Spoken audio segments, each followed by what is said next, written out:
Nick Walker bebezinho tá treinando fofo? Esse aqui é o café de pré-treino.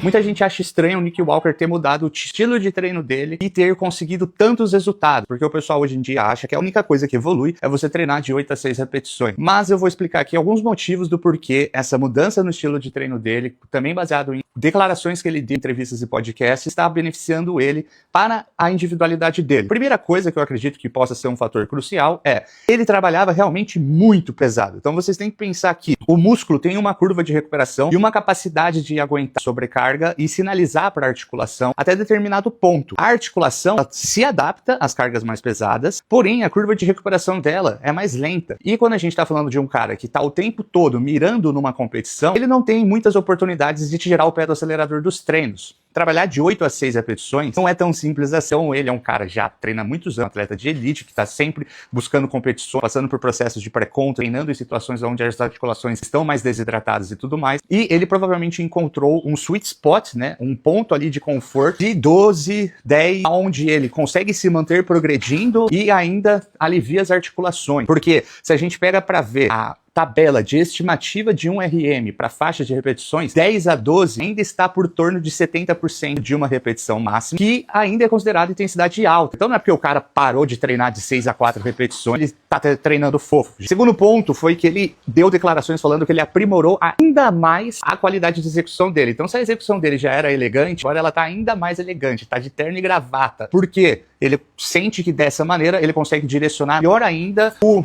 estímulo para o músculo. E para ele conseguir esse aprimoramento da qualidade de execução, foi necessário ele subir um pouco a faixa de repetições, que às vezes quando você trabalha com faixas de repetições mais baixas, você percebe que ele está muito mais brigando contra o peso do que de fato direcionando aquele estímulo.